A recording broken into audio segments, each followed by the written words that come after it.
जय हिंद दोस्तों। आप सभी का एम.के. साहू क्लासेस में स्वागत है। आधुनिक भारत का इतिहास जो चल रहा है इस घटनाचक्र, उसमें ये लेक्चर नंबर 47 अर्थात 47 है। इसमें हम सभी लोग देखेंगे कैबिनेट मिशन योजना। कैबिनेट मिशन योजना ये 1946 में आई थी और इसी से रिलेटेड कुछ फैक्ट्स हैं, उनको देख करके जो अब तक के कैबिनेट मिशन योजना पे क्वेश्चन बने हुए हैं PYQ, उन सारे क्वेश्चनों को हम लोग कवर करेंगे। देर न करते हुए वीडियो को शुरू करते हैं। यदि चैनल पर पहली बार है तो चैनल को लाइक और अपने मित्रों के साथ शेयर जरूर करें। तो इसमें देखते हैं कैबिनेट मिशन योजना 1946। ब्रिटेन में 26 जुलाई 1945 को इटली के नेतृत्व में ब्रिटिश मंत्रिमंडल ने सत्ता ग्रहण की। नौसेना विद्रोह के बाद 19 फरवरी 1946 को द्वितीय विश्व युद्ध के बाद, यानी द्वितीय विश्व युद्ध खत्म हुआ उसके बाद 19 फरवरी 1946 को भारत के सचिव लॉर्ड पैथिक लॉरेंस ने भारत में संवैधानिक सुधारों के लिए एक शिष्टमंडल भेजने का निर्णय लिया। कैबिनेट मिशन 24 मार्च 1946 को दिल्ली आया, ये ध्यान रखिएगा। कैबिनेट मिशन दिल्ली कब पहुंचा? 24 मार्च 1946 को। साथ ही साथ जो इसके अध्यक्ष थे वो अध्यक्ष थे भारत, यानी इसके अध्यक्ष भारत मंत्री लॉर्ड पैथिक लॉरेंस थे तथा अन्य दो सदस्य थे स्टैफोर्ड क्रिप्स, अध्यक्ष बोर्ड ऑफ ट्रेड, तथा AB अलेक्जेंडर, ये नौसेना मंत्री थे। कैबिनेट मिशन ने त्रिस्तरीय शासन व्यवस्था को सुझाया, प्रांतों के छोटे अथवा बड़े गुट बनाने के अधिकार की पुष्टि की तथा प्रांतों को आबासा 3 श्रेणियों में विभक्त किया गया। फिर 16 मई 1946 को कैबिनेट मिशन ने अपने प्रस्ताव की घोषणा की और इसके जो प्रमुख प्रस्ताव थे वो पहला नंबर ये था कि भारत की एकता बनाए रखी जाए। दूसरा था मुस्लिम लीग की पाकिस्तान की जो डिमांड थी, यानी मांग थी, मांग को ठुकरा दी गई। और तीसरा था कि भारत एक संघ होगा जिसमें ब्रिटिश प्रांत तथा देशी रियासतें शामिल होंगी। चौथा था कि संविधान निर्मात्री संस्था का संविधान सभा का गठन प्रांतीय विधानसभाओं तथा देशी रियासतों के प्रतिनिधियों द्वारा किया जाए। कैबिनेट मिशन 1946 ने वायसराय की एग्जीक्यूटिव काउंसिल का पुनर्गठन कर अंतरिम सरकार के गठन का सुझाव दिया, जिसमें वार मेंबर सहित सभी विभाग भारतीय सदस्य द्वारा धारण किए जाने थे। कैबिनेट मिशन योजना के पक्ष में गांधी जी पूरी तरह से थे। इस योजना के संदर्भ में गांधी जी ने कहा कि ये योजना उस समय की परिस्थितियों के परिप्रेक्ष्य में सबसे उत्कृष्ट योजना थी, यानी उस समय की योजना को देखते हुए जिसमें ऐसे बीज थे जिनसे दुख की मारी भारत भूमि यातना से मुक्त हो सकती थी। मौलाना अबुल कलाम आजाद कैबिनेट मिशन के भारत आगमन के समय भारतीय राष्ट्रीय कांग्रेस के अध्यक्ष थे, यानी जब कैबिनेट मिशन भारत आया उस समय भारतीय राष्ट्रीय कांग्रेस के जो अध्यक्ष थे वो मौलाना अबुल कलाम आजाद जी थे। अब इससे रिलेटेड जो क्वेश्चन है उन क्वेश्चनों को हम लोग देखते हैं जो अब तक PYQ में पूछे गए हैं। पहला क्वेश्चन कह रहा है कि कैबिनेट मिशन की अध्यक्षता किसके द्वारा की गई थी? तो कैबिनेट मिशन की जो अध्यक्षता है वो सर P लॉरेंस के द्वारा की गई थी, यानी राइट ऑप्शन फर्स्ट नंबर का डी विकल्प सही है, सर P लॉरेंस। ब्रिटेन में 26 जुलाई 1945 को इटली के नेतृत्व में ब्रिटिश मंत्रिमंडल ने सत्ता ग्रहण की। नौसेना विद्रोह के बाद 19 फरवरी 1946 को द्वितीय विश्व युद्ध के बाद भारत सचिव लॉर्ड पैथिक लॉरेंस ने भारत में संवैधानिक सुधारों के लिए एक शिष्टमंडल भेजने का निर्णय लिया। कैबिनेट मिशन 24 मार्च 1946 को दिल्ली आया और इसके जो अध्यक्ष थे वो भारत मंत्री लॉर्ड पैथिक लॉरेंस थे तथा अन्य दो सदस्य स्टैफोर्ड क्रिप्स तथा AB अलेक्जेंडर थे। क्वेश्चन नंबर 2 कह रहा है कि 1946 के कैबिनेट मिशन का नेतृत्व किया गया था। तो 1946 के कैबिनेट मिशन का नेतृत्व किसके द्वारा किया गया था? ये किया गया था सर पैथिक लॉरेंस के द्वारा, यानी राइट ऑप्शन सेकंड नंबर का ए विकल्प सही है, sir Pethick Lawrence. Question number 3 पूछा गया है बीपीएससी में। क्वेश्चन कह रहा है कि इनमें से कौन कैबिनेट मिशन के सदस्य नहीं थे। तो कैबिनेट मिशन के जो सदस्य नहीं थे, पैथिक लॉरेंस ये थे, और स्टेफोर्ड क्रिप्स भी थे, ए बी एलेक्जेंडर भी थे, लेकिन बेवेल जो है ये क्रिप्स और कैबिनेट मिशन के सदस्य नहीं थे। तो राइट ऑप्शन 3 नंबर का बी विकल्प सही है, बेवेल। आगे क्वेश्चन नंबर 4 कह रहा है कि निम्नलिखित में से किसने 1946 में कैबिनेट मिशन का नेतृत्व किया था। तो 1946 में कैबिनेट मिशन का जो नेतृत्व किया था वो सर पैथिक लॉरेंस के द्वारा किया गया था, यानी राइट ऑप्शन 4 नंबर का सी विकल्प सही है, sir Pethick Lawrence. Question number 5 कह रहा है कि द्वितीय विश्व युद्ध के बाद 1946 से कौन भारत आया था। में अर्थात द्वितीय विश्व युद्ध के बाद जो 1946 में कौन भारत आया था, तो भारत आया था कैबिनेट मिशन। 1946 के बाद यानी 1946 में द्वितीय विश्व युद्ध खत्म हुआ, उसके बाद 1946 में कैबिनेट मिशन भारत आया था। तो राइट ऑप्शन 5 नंबर का बी विकल्प सही है, कैबिनेट मिशन। क्वेश्चन नंबर 6 कह रहा है कि निम्न में से किस एक ने भारत के लिए त्रिस्तरीय शासन व्यवस्था का प्रस्ताव किया था। तो ये प्रस्ताव किया था कैबिनेट मिशन ने। कैबिनेट मिशन ने भारत के लिए त्रिस्तरीय शासन व्यवस्था का प्रस्ताव किया था। राइट ऑप्शन 6 नंबर का डी विकल्प सही है। कह रहा है कैबिनेट मिशन मार्च 1946 में भारत पहुंचा। इस मिशन के सदस्य स्टेफोर्ड क्रिप्स जो कि अध्यक्ष बोर्ड ऑफ ट्रेड के थे, पैथिक लॉरेंस ये भारत के सचिव थे, और ए बी एलेक्जेंडर ये नौसेना मंत्री थे। इसने त्रिस्तरीय शासन व्यवस्था को सुझाया, प्रांतों के छोटे तथा बड़े गुट बनाने के जो है अधिकार की पुष्टि की, तथा प्रांतों को आबासा 3 श्रेणियों में विभक्त किया। यानी त्रिस्तरीय शासन व्यवस्था को कैबिनेट मिशन के द्वारा शुरू किया गया था। क्वेश्चन नंबर 7 कह रहा है कि 1946 का कैबिनेट मिशन 3 कैबिनेट मंत्रियों से गठित था। निम्नलिखित में से कौन इसका सदस्य नहीं था। तो सर पैथिक लॉरेंस ये थे, और जो है ए बी एलेक्जेंडर ये भी थे, और सर स्टेफोर्ड क्रिप्स भी थे, लेकिन लॉर्ड एमरी जो है इसके सदस्य नहीं थे। अर्थात कैबिनेट मिशन के सदस्य लॉर्ड एमरी नहीं थे। तो राइट ऑप्शन 7 नंबर का डी विकल्प सही है, लॉर्ड एमरी। क्वेश्चन नंबर 8 कह रहा है कि निम्नलिखित में से कौन एक कैबिनेट मिशन का सदस्य नहीं था। तो कैबिनेट मिशन के जो सदस्य नहीं थे वो थे जॉन साइमन। जॉन साइमन एक कैबिनेट मिशन के सदस्य नहीं थे। बाकी पैथिक लॉरेंस थे, स्टेफोर्ड क्रिप्स थे, और ए वी एलेक्जेंडर थे, लेकिन साइमन कैबिनेट मिशन के सदस्य नहीं थे। तो राइट ऑप्शन 8 नंबर का बी विकल्प सही है, जॉन साइमन। 9 नंबर क्वेश्चन कह रहा है कि इन व्यक्तियों में से कैबिनेट मिशन का सदस्य नहीं था। तो कैबिनेट मिशन का सदस्य कौन नहीं था, ये थे विलियम वुड। विलियम वुड जो है ये कैबिनेट मिशन के सदस्य नहीं थे।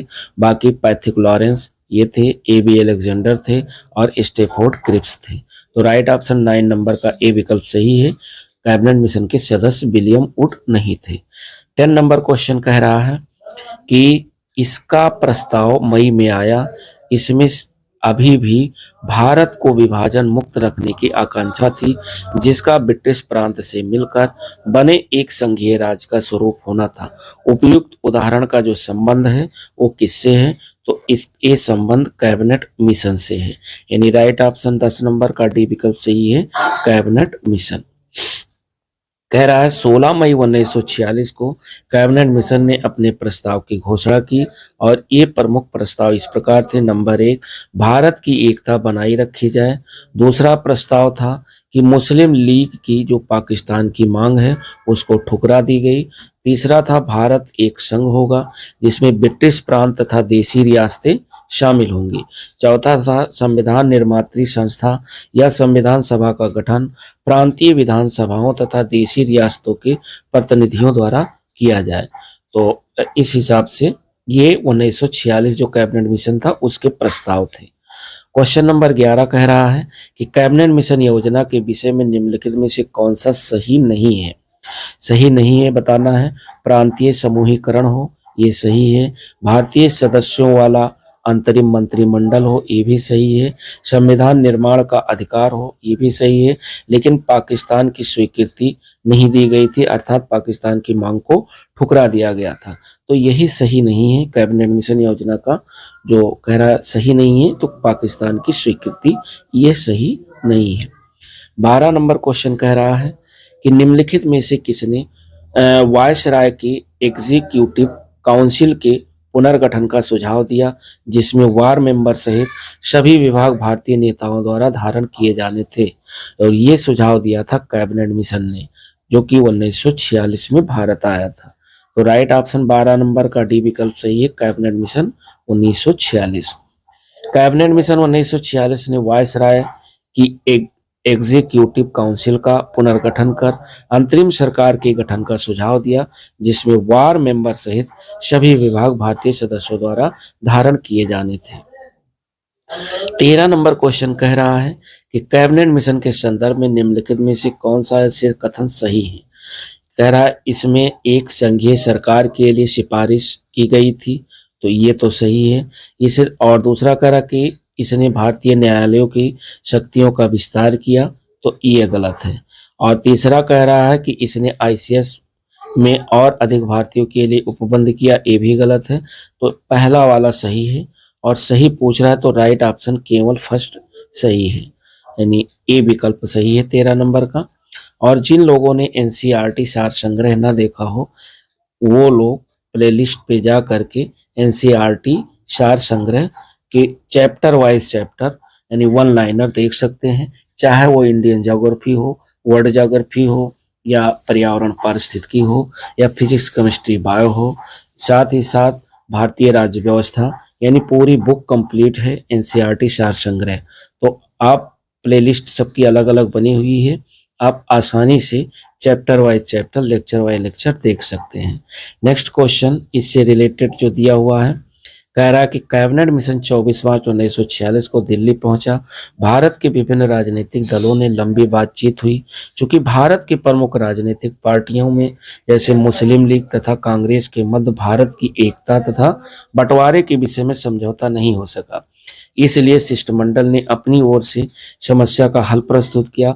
यह प्रस्ताव वायसराय लॉर्ड बेवेल तथा शिष्टमंडल ने एक संयुक्त वक्तव्य में 16 मई 1946 को प्रकाशित किए। लंबे समय के योजना के रूप में कैबिनेट मिशन शिष्टमंडल ने पाकिस्तान की मांग को स्वीकार कर दिया और कैबिनेट मिशन के अन्य सुझाव निम्नलिखित थे। कैबिनेट मिशन ने कुछ सुझाव दिए जो इस प्रकार हैं। पहला है कि भारत में ब्रिटिश भारत तथा रियासतों का एक मिला जुला संघ होना चाहिए, जो विदेशी मामले, रक्षा, संचार साधनों की देखभाल करे और उनके लिए कर लगा सके। दूसरा था संघ की कार्यकारिणी और विधानमंडल में ब्रिटिश भारत और रियासतों के प्रतिनिधि होने चाहिए। तीसरा था कि प्रांतों को केंद्रीय विषयों को छोड़कर शेष सभी मामलों में पूर्ण स्वायत्तता प्रदान हो और शेष शक्तियां उन्हीं के पास हो। चौथा था प्रांतों को छोटे तथा बड़े गुट बनाने का अधिकार हो और इन गुटों के क्या अधिकार होंगे इसका निर्णय वह स्वयं करेंगे। पांचवा पॉइंट था कि इसमें प्रांतों को 3 वर्ग आभाषा में बांटने की बात कही गई। हिंदू बहुसंख्यक प्रांत जैसे मद्रास, बंबई, मध्य प्रांत, संयुक्त प्रांत, बिहार, उड़ीसा वर्ग आ में। उत्तर पश्चिम के जो मुस्लिम बहुसंख्यक प्रांत थे जैसे पंजाब, सीमा प्रांत, सिंध वर्ग बी में रखे गए तथा वर्ग सी में बंगाल और असम होंगे। इस प्रस्ताव में न्यायालय की शक्तियां तथा आईसीएस में भारतीयों की संख्या बढ़ाने संबंधी प्रस्ताव नहीं किए गए थे। तो ये इससे रिलेटेड कुछ फैक्ट थे। 14 नंबर क्वेश्चन कह रहा कि कैबिनेट मिशन भारत में आया था। तो कैबिनेट मिशन भारत में आया था 1946 में, जो कि ना ए सही है, ना बी सही है, ना सी सही है और ना ही डी सही है। तो इसका राइट ऑप्शन ई विकल्प होगा, उपयुक्त में से कोई नहीं। 14 नंबर के बाद 15 नंबर क्वेश्चन हम लोग देखते हैं और 15 नंबर क्वेश्चन कह रहा है कथन और कारण पर आधारित है। कह रहा नीचे 2 कथन दिए गए हैं, एक को कथन ए से तथा दूसरे को कारण आर कहा गया है। कथन ए कह रहा 1946 में मुस्लिम लीग ने कैबिनेट मिशन प्लान के लिए दी गई अपनी स्वीकृति वापस ले ली थी। और कारण आर कह रहा है कि 1946 में गठित अंतरिम सरकार में मुस्लिम लीग शामिल हुई थी।